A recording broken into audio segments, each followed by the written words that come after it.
Even as the conflict simmers between Afghanistan and Pakistan, there's also another enemy that both are fighting. The two countries, which have exchanged several blows over the past month, are now seeing the battle-ravaged areas flooded due to heavy rainfall. At least 17 people in Pakistan and 45 in Afghanistan have been killed because of this deluge. In Pakistan's northwestern Khyber Pakhtunkhwa province, torrential rains have killed at least 17 people, including 14 children. Officials also say that the roofs and walls of houses collapsed during heavy rainfall, leaving more than 25 people injured. More rain has been forecast over the coming days.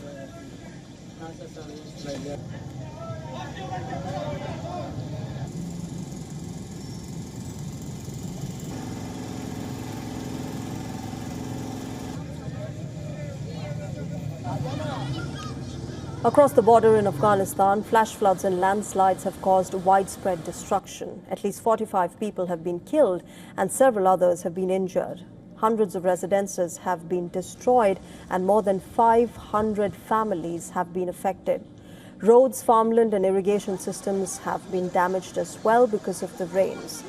Authorities warn that the toll could rise further as the storms continue.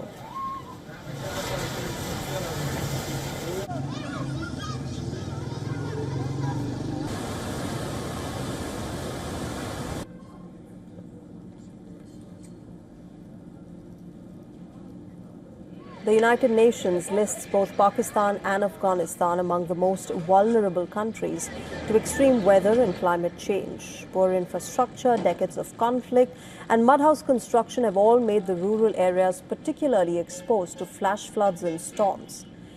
In 2024 alone, spring floods killed more than 300 people in Afghanistan.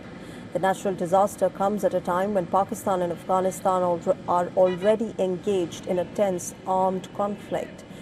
Border clashes and airstrikes over the past month have left dozens of civilians dead, with each side accusing the other of targeting border areas. A temporary truce for Eid al-Fitr, which was mediated by Saudi Arabia, Turkey and Qatar, has now expired, and fresh tensions have been reported along the border.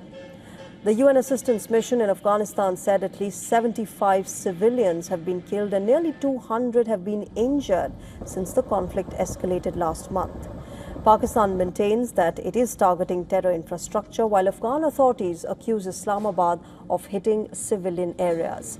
The international community has expressed concern over the risk of a wider regional crisis.